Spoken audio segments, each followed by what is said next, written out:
dije que algo así se iba a llamar la clase del día de hoy. Clase 12.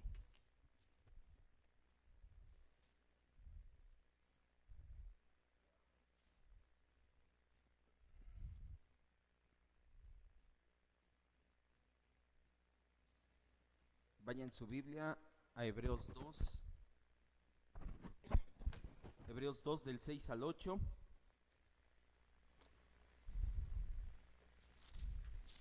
Estamos en la clase 12 de apologética. Apologética significa defensa sistemática, en este caso de la fe, de la doctrina, del contenido de la doctrina cristiana.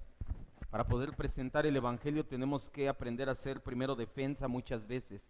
Hay gente que es reacia a creer porque tiene muchos prejuicios, ideas preconcebidas, ideas tergiversadas acerca de la verdad, y piensan que no puedes compaginar pensamiento científico, pensamiento lógico con cristianismo, con religión. Piensan que Dios no existe, piensan muchas cosas que realmente no son ciertas. La semana pasada hablamos acerca de la teoría de la evolución y hoy continuamos, por así decirlo, es una continuación. Le dije que iba a buscar un nombre así llamativo. El tema del día de hoy: simios evolucionados o corona de la creación. ¿Qué somos? ¿Seremos simios altamente evolucionados? Pero hay personas que a poco no te ponen a dudar. Cuando los ves dices, ay, caray, pues, híjole, ahora sí Darwin tenía razón. Oh, me pones a dudar, hermano, amigo, primo.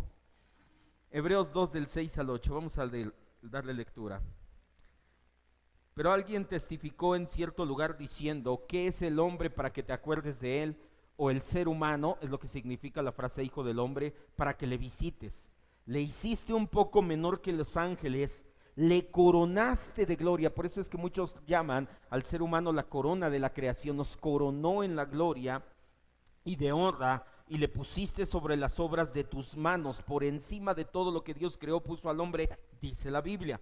Todo lo sujetaste bajo los pies del hombre, porque en cuanto le sujetó todas las cosas, nada dejó que no sea sujeta a él. Pero todavía no vemos que todas las cosas le sean sujetas. Esta última parte ya se liga con otro tema. Lo que nos importa es que todo está sujeto al ser humano. Vamos a orar. Señor y Dios, te damos gracias en esta noche porque nos permites una vez más prepararnos, Señor, específicamente los días miércoles. Específicamente en este tipo de clases estamos preparándonos, Señor, para poder presentar con argumentos válidos, con argumentos lógicos, con argumentos razonables, una defensa sustentable de la fe que has depositado en cada uno de nosotros, Señor. Creemos firmemente que tenemos una fe verdadera, una fe cierta, una fe inteligente. Por lo tanto, esta es a prueba de cualquier situación, de cualquier ataque. Solamente te pedimos que abras nuestra mente y corazón para poder atesorar, para poder llenarnos de esta palabra y poder presentar una verdadera defensa del evangelio como corresponde a verdaderos hijos de Dios. Gracias, Padre, te decimos en el nombre de Cristo Jesús. Amén. Hasta el siglo XIX, la mayoría de las personas consideraba al hombre como un ser esencialmente distinto de los animales. El hecho de que el ser humano, el hombre y los animales sean puestos en la misma categoría no tiene muchos años. Hasta el siglo XIX todo el mundo daba por hecho que los animales estaban en una categoría, los seres humanos creados a la imagen de Dios en otra categoría. Pero con la divulgación de las ideas de la evolución de Darwin, ideas que vimos la clase pasada, el hombre moderno piensa que es un animal más. En lugar de ir para adelante, estamos yendo para atrás y pensamos que el ser humano es un animal más. Poco más o menos vimos algo de esto cuando hablamos en Cosmovisión, que vimos también acerca del panteísmo. Creen que el ser humano es parte de la creación, tampoco es así. El hombre moderno piensa que es un animal más. Hay un libro muy vendido que se titula El mono desnudo, de Desmond Mortis, un zoólogo y escritor, y dice: a pesar de su gran erudición, a pesar de que el hombre piensa mucho, el Homo sapiens sigue siendo un mono desnudo. Charles Darwin creía que el hombre y el mono teníamos un antepasado en común. Esta parte sí es bueno aclararla y que la tenga bien en mente, aunque muchas veces hacemos referencia a que desciendes del mono. Esa no es la afirmación directa. La afirmación de Darwin y de la evolución es que tanto el ser humano como los monos o los primates, tenemos un antecesor en común. De aquí salieron los humanos, de aquí salieron los primates. No que los monos sean nuestros antecesores directos, pero a final de cuentas, poco más o menos es lo mismo. Darwin y mucha gente cree que los humanos y los monos tenemos un antepasado en común y que la diferencia es de grado y no de clase. ¿Qué significa esto? Que los seres humanos y los monos estamos en la misma categoría, solamente el ser humano un poquito más inteligente, diferencia de grado, no de clase. La Biblia nos marca una diferencia de clase. Los animales y la creación por un lado, la corona de la creación, el ser humano por el otro. Darwin señalaba que habría gran similitud física entre el hombre y el mono. No cabe duda alguna que el hombre es físicamente un animal, hablando acerca de que somos seres de carne, sangre, nervios, huesos y compartimos mucho del código genético con la mayoría de las bestias, de los animales. Pero sigue la pregunta, ¿el ser humano será un simio evolucionado y nada más? El dogma secular, el pensamiento secular, afirma que el ser humano es parte del mundo natural, que a los humanos debemos de ser comprendidos como tales, como parte del mundo natural. Este concepto se basa en la suposición de que solamente hay una realidad en el universo y que puede ser descrita y explicada en términos científicos, contrario, que cualquier idea contraria no solamente es innecesaria, sino también inválida. ¿Qué le estoy queriendo decir con esto? Que para llegar a esta conclusión forzosamente tienes que dejar fuera a Dios. Si el ser humano es parte de la creación y es un animal más, eso significa que tienes que dejar fuera a Dios de la ecuación para poder compensar bien ese pensamiento. No es de extrañar que por esta razón el mundo le resta importancia a lo que la Biblia enseña acerca del origen, propósito y destino del hombre. Si tú vas a una clase de biología, de genética, sobre todo si están sesgadas del lado de la evolución y hablas acerca de la Biblia, de inmediato te tildan de fanático. Hoy responderemos esas preguntas. ¿Es el hombre producto de un largo proceso de evolución o fue creado de manera instantánea por Dios? ¿Qué hay de los hallazgos fósiles de los hombres prehistóricos? ¿Eran realmente estos descendientes de Adán o antepasados de Adán? ¿Es posible armonizar el relato bíblico con las conclusiones de los antropólogos? Hoy vamos a ver todo esto de manera breve. Primero, número 1, los registros fósiles.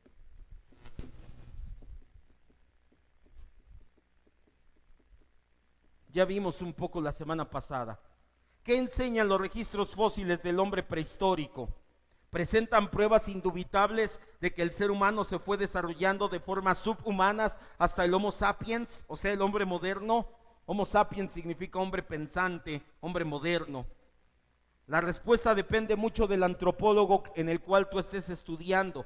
Si es un antropólogo darwinista convencido, va a buscar datos favorables para la evolución. Por otra parte, hay antropólogos creyentes y es probable que esos datos te hablen acerca del relato bíblico o trate de armonizarlos con el relato bíblico de la creación. ¿Qué hay de los registros bíblicos? Primero, si hay fósiles o los fósiles del hombre prehistórico.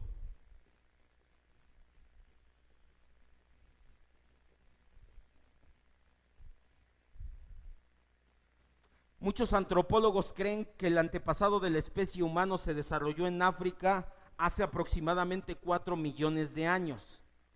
Han encontrado restos fosilizados de seres bípedos que caminan en 2 patas, conocidos como Australopithecus, que significa literalmente simio del sur. Fueron descubiertos en el Valle del Rift y en las cuevas calizas de África del sur. Difieren de otros simios principalmente porque podían caminar erguidos. Se hallaron huellas de estos seres sobre cenizas volcánicas. Se remontan supuestamente a 3.8 a 3.5 millones de años de antigüedad. Los fósiles de hombres prehistóricos más conocidos se les han asignado nombres como el hombre de Java, el hombre de Pekín, el hombre de Swanscombe, etc. Los 3 fósiles más conocidos son el Homo erectus o el primer simio que caminó derecho, el Homo neandertal,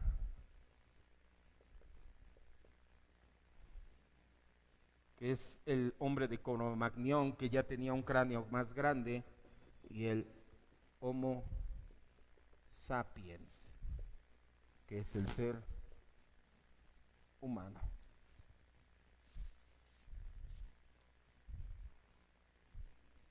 Ahora,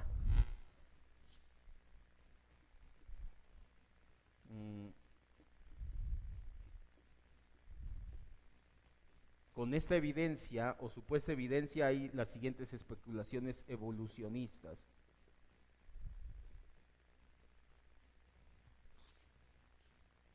Creen que los seres humanos y los monos tenemos antepasados común y que la divergencia evolutiva que llevó la especie humana por un lado y a los monos por otro tuvo lugar en África hace 5 a 8 millones de años. Muchos dicen que tal vez 4 millones de años fueron los que pasaron para que nuestros antepasados más antiguos finalmente se pararan sobre la faz de la Tierra. El factor determinante de la evolución de la especie humana fue la reestructuración de la anatomía para permitir la postura erguida. ¿Qué le acabo de decir con todo esto? Que lo que provocó que el ser humano evolucionara fue supuestamente que pudimos caminar derechos. ¿Ha ido al zoológico o ha visto películas cómo caminan los gorilas, los simios? ¿Sí los ha visto? ¿Cómo hacen así? ¿Cómo van así? Ya no, no, lo bueno que no hay video. Y a diferencia de los gorilas y de los primates que caminan encorvados, el ser humano, bueno, deberíamos, algunos pisamos chueco, pero la mayoría se deben parar como derechitos. Esas dicen que fue la primer gran diferencia, ahorita vamos a verlo.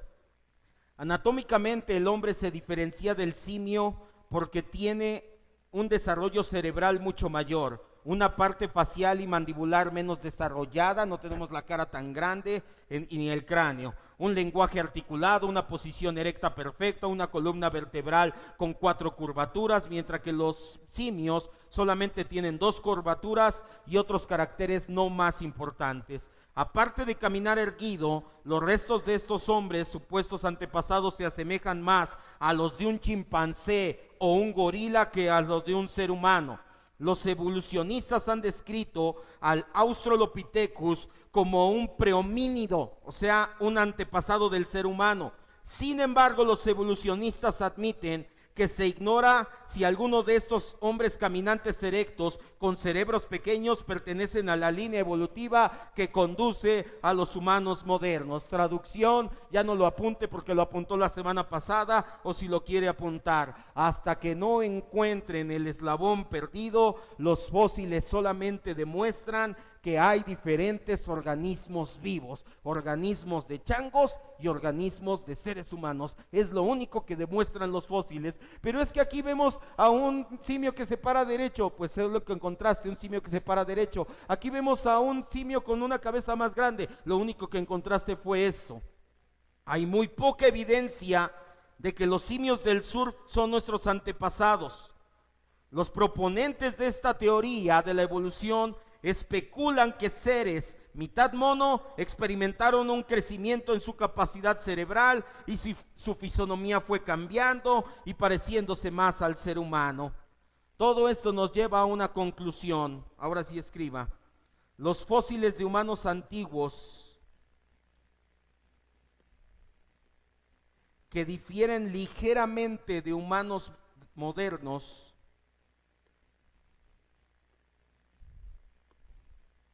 solamente demuestran variedad dentro de la raza humana.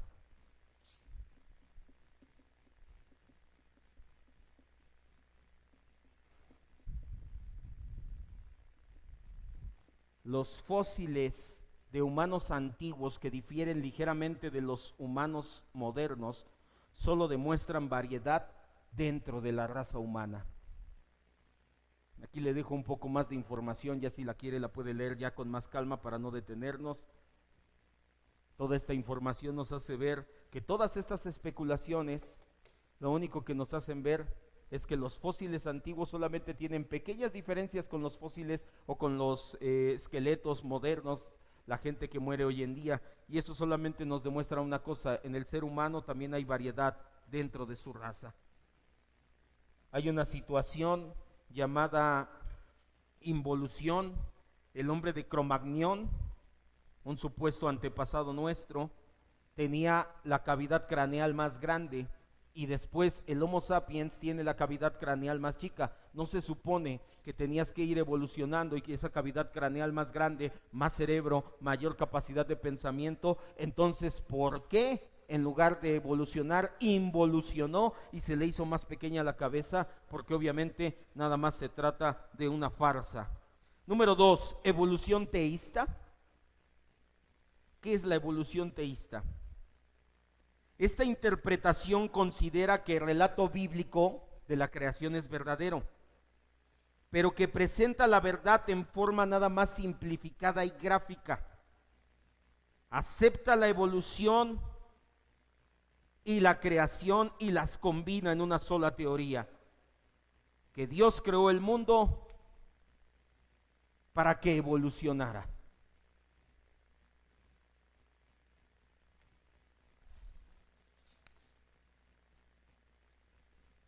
La ciencia y la Biblia no están en conflicto, dicen ellos. Tienen razón en esa parte, que se complementan. Pero ellos dicen que el hombre es el resultado de un largo proceso de evolución. En un punto del desarrollo, una criatura, ellos creen en una criatura preadámica. Sí, creen que venimos del mono, que Dios creó a los monos, a una criatura preadámica, y que esa criatura preadámica evolucionó en el primer ser humano erguido, Adán, y que ya en ese primer ser humano erguido, en ese primer mono evolucionado, fue donde Dios sopló su aliento de vida y le dio alma. Están medios volados, pero no son pocos los que creen esto. Los proponentes de este punto de vista aceptan las doctrinas de la caída, pecado original y redención. Se basan en dos premisas. ¿Qué piensan ellos? Primero, Génesis es un mito, es mitología, Génesis. Que no es historia, que solamente es alegoría, una leyenda que enseña verdades espirituales, que no te lo tomes en serio. Y número 2, Adán fue el primer homínido, se le dice, u hombre evolucionado.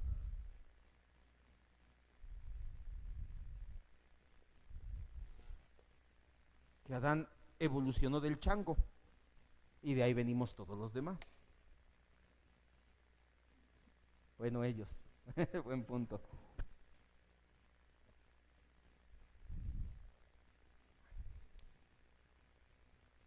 Yo encontré al menos 6 peligros con esta afirmación. Tal vez haya más. ¿Por qué no creemos en ello? Número 1. Presenta una falsa naturaleza de la perfección de Dios.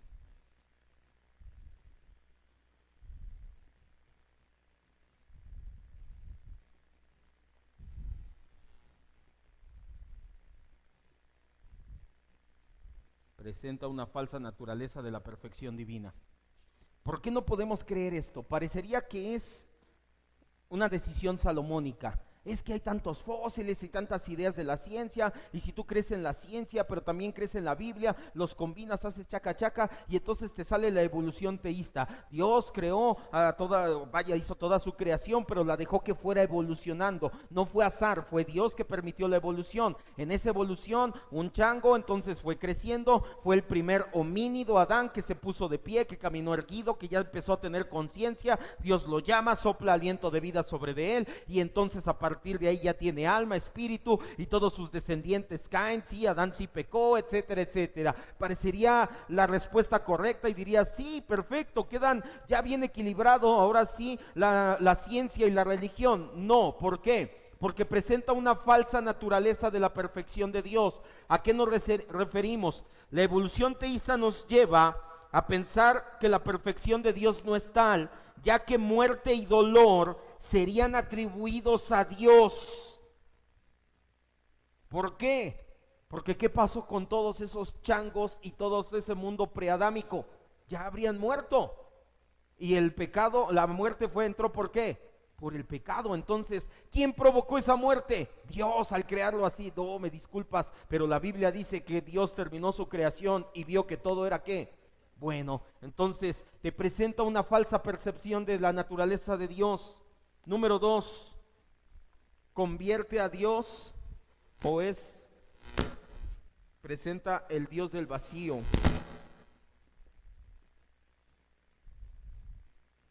De los vacíos. ¿A qué nos referimos con esto? La Biblia dice que Dios es la primera causa de todas las cosas. En la evolución teísta, el único espacio que se le concede a Dios son aquellas partes de la naturaleza en que la evolución con los medios actuales no puede explicar. De esta forma, Dios es reducido a ser el Dios de los vacíos, el Dios de los agujeros que dejó la ciencia. Esto lleva al punto de vista de que Dios, por lo tanto, no es absoluto, sino que Dios mismo ha evolucionado. Tercero, niega enseñanzas fundamentales de la Biblia.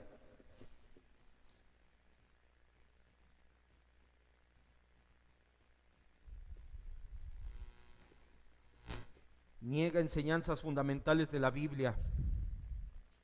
La historia bíblica de la creación no debe de ser entendida como un mito, una parábola o una alegoría. Ya lo hemos visto antes. Debe de ser entendida como una crónica histórica verdadera, porque en ningún pasaje de la Biblia haya una indicación señalando que la creación no deba de ser entendida como algo que realmente sucedió. La doctrina de la evolución teísta debilita la forma fundamental en que se lee la Biblia, que fue la forma en que Jesús la leyó, los profetas la leyeron, y los apóstoles la leyeron y la enseñaron a los demás. Jamás en ninguna de las cartas de Pablo, de las enseñanzas de Jesús, tenemos la idea de que Jesús o los profetas o Pablo dieran cuenta como de que nada más es un relato, no es algo cierto, tómalo con calma. Jamás. Ellos tomaban la palabra de Dios de manera fundamental, de manera literal, y te hablaban de relato. ¿Qué dijo Jesús? En el principio Dios creó al hombre y a la mujer y dijo, dejará a su padre y a su madre. No dijo, ¿te acuerdas de ese relato místico, mágico? Nada de eso. Número 4, se pierde el camino para llegar a Dios.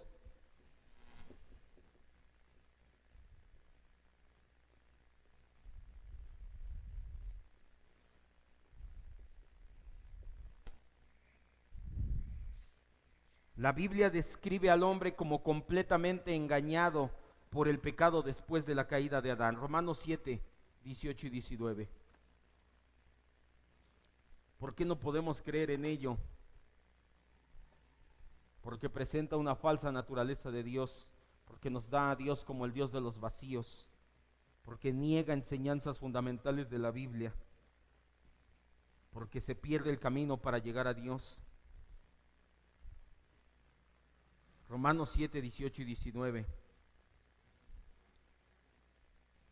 Yo sé que en mí, esto es en mi carne, no vive el bien, porque el querer el bien está en mí, pero no el hacerlo, porque no hago el bien que quiero, sino el mal que no quiero, eso hago. Solo aquellas personas como el apóstol Pablo en este pasaje, que se dan cuenta que son pecadoras y que están perdidas, son las personas que van y buscan un Salvador. La evolución no admite pecado en el sentido bíblico de que se rompió la relación con Dios. El pecado en la evolución teísta pierde su significado, y eso es exactamente lo contrario que el Espíritu Santo hace. Cuando el Espíritu Santo llega a tu vida, lo primero que hace es convencerte de pecado, convencerte de que estás mal delante de Dios. Pero la evolución teísta te dice que el pecado no vino después de mucho tiempo y fue evolucionando junto con Dios. Entonces el camino, el verdadero camino para llegar a Dios, que es como Pedro, caer de rodillas y decir, aléjate de mí que soy pecador, se pierde en el momento en que creemos en la evolución teísta. Número 5. Se debilita la encarnación de Cristo.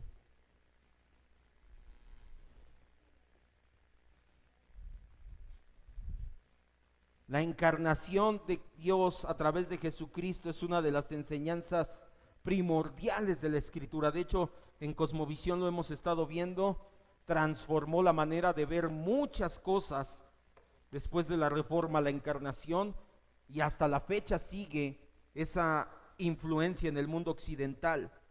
La Biblia dice en Juan 1:14 que el Verbo se hizo carne, en Filipenses 2:5-7 que se despojó y tomó forma de hombre. La idea de la evolución debilita la encarnación. ¿Por qué? Porque el Señor Jesucristo se vino a encarnar en un simio evolucionado. No. Y número 6, olvida el propósito del ser humano. Dios nos creó con propósitos. Pero si tú no crees que Dios creó directamente al ser humano y únicamente creó un mono y ese mono evolucionó, pues ¿qué más da? Bebamos y comamos, que mañana moriremos. Pues al cabo somos monos evolucionados. Ningún otro libro en la historia encontramos tantas y tan valiosas afirmaciones sobre que Dios tenga propósitos para el hombre como la Biblia. Primero, el hombre es el objetivo de la creación de Dios. No vayas, Génesis 1:27-28, hagamos el hombre a nuestra imagen y semejanza. Segundo, el hombre es el objetivo del plan de salvación, Isaías 53. El hombre es el objetivo de la misión del Hijo. Nosotros somos herencia de Dios, o el objetivo de la herencia. Tenemos por destino el cielo. Y por último, el ser humano es la corona de la creación. Lo leímos Hebreos 2:6-8. Por lo tanto, una creencia como la evolución teísta, que intenta armonizar propósito con propósito, es una contradicción. Contrapropósito es contradicción. Y tercero, entonces, ¿qué podemos presentar?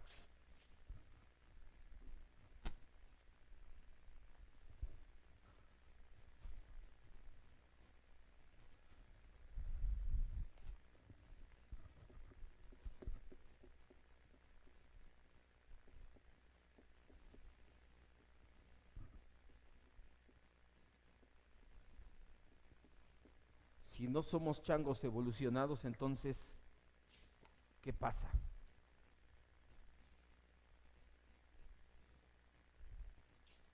Un gran problema para los evolucionistas que sostienen que los hombres y los monos tenemos antepasado en común es enfrentar la gran diferencia entre animales y seres humanos. Tienen que explicar la singularidad, el hecho de que el hombre sea tan especial. Cuando comparamos la conducta humana con la conducta de animales, incluso con los simios, que son los que más se parecen al ser humano, se notan diferencias abismales. La naturaleza humana sobrepasa grandemente la de las bestias. ¿Cómo? Primero, solo el hombre piensa aunque no sea necesario.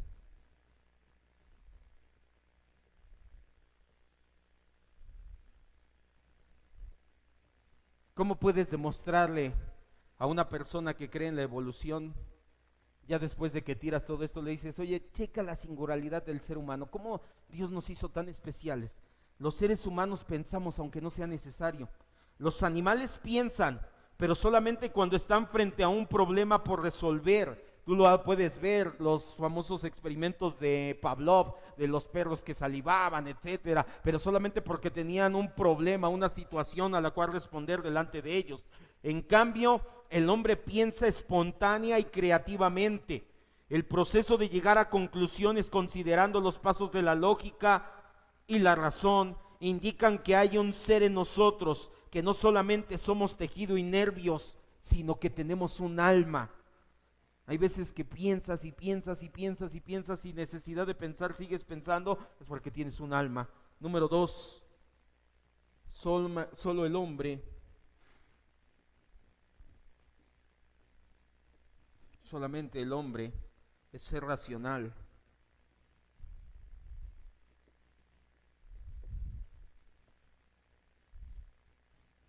Los animales actúan por instinto, no tienen capacidad de elección. El ser humano es racional, con voluntad para determinar sus acciones. Tercero, solo el hombre es un ser moral. Esto no tiene mucho que lo veíamos también. ¿Por qué los animales se aparean en la calle sin ninguna situación en ellos? Porque los animales no distinguen entre el bien y el mal, y el ser humano sí, y tiene una conciencia para distinguir lo bueno de lo malo. Ningún animal tiene esa conciencia, y no es porque unos tejidos en tu mente evolucionaron más que los de un chango.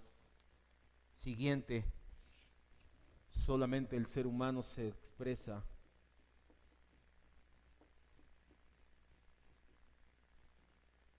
con lenguaje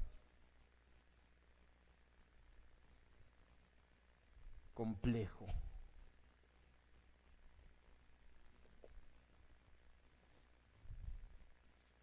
Algunos animales pueden comunicarse por señas, gruñidos, silbidos y algunos otros sonidos, pero solamente son formas rudimentarias para expresarse en comparación con el complicado lenguaje del ser humano.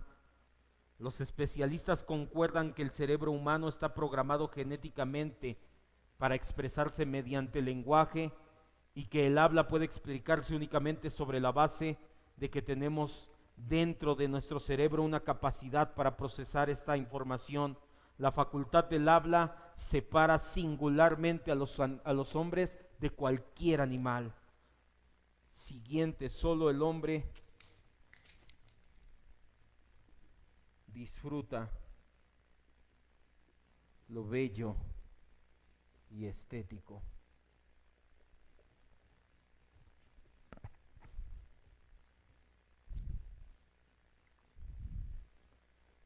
El sentido de lo hermoso no se encuentra en un órgano.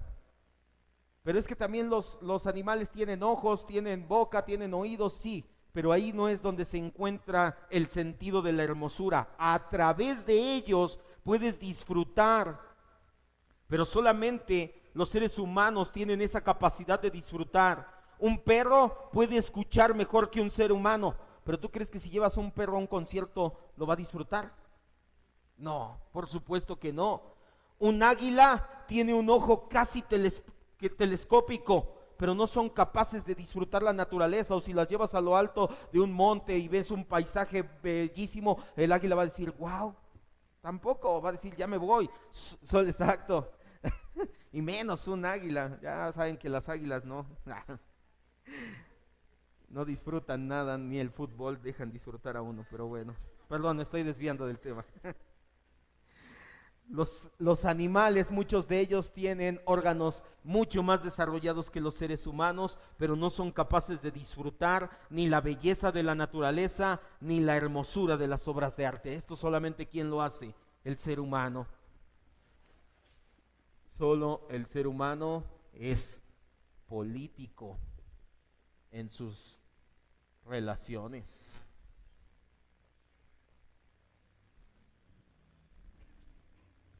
Los animales también viven en manada, no solamente el ser humano, pero sus organizaciones sociales y actividades están determinadas por los instintos.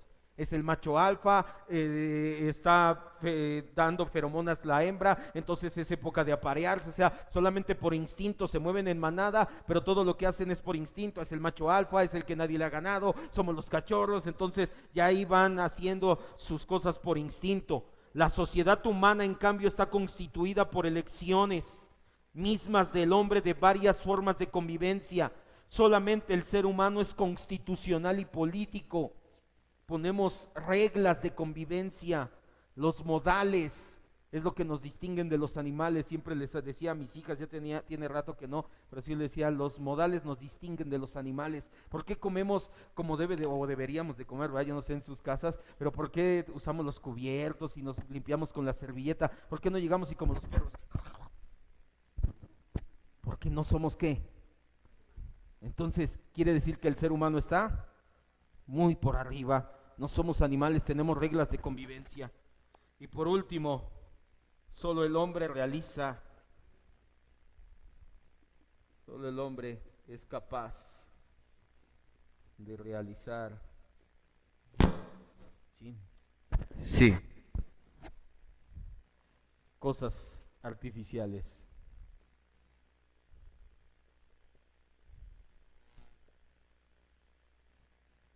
Los pájaros construyen sus nidos, los castores también sus casas, presas por instinto, pero no tienen creatividad y variedad que caracteriza a todo lo que hace los seres humanos. No, no es cierto, me faltaba una. Y por último, la H, solo el ser humano es religioso.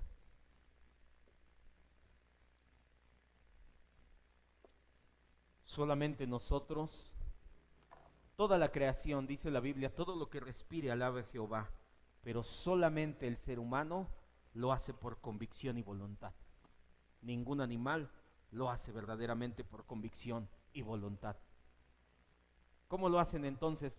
Siendo eso animales. El perro siendo perro, Dios lo creó para ser perro, cumple con su propósito, ya está dando gloria a Dios. El gato por ser gato, cualquier animal con ser animal, ya está cumpliendo su propósito. El ser humano lo hace por elección, de agradecer a Dios, de levantar sus manos, de cantar, de rendir su corazón, de confesar que es pecador.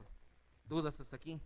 Entonces, si respondimos la pregunta, ¿simios evolucionados o corona de la creación? ¿Cuál somos? Corona de la creación. Sí. Conclusiones, vamos a terminar. El hombre es el único ser que tiene pensamientos abstractos, conciencia, que se fija metas, se traza planes para alcanzarlos. Solamente el hombre es creado con ojo para la belleza, con oído para la música, con aptitudes para el arte y con imaginación para inventar y crear. El hombre halla gozo y satisfacción cuando ejercita estos dones que Dios le dio.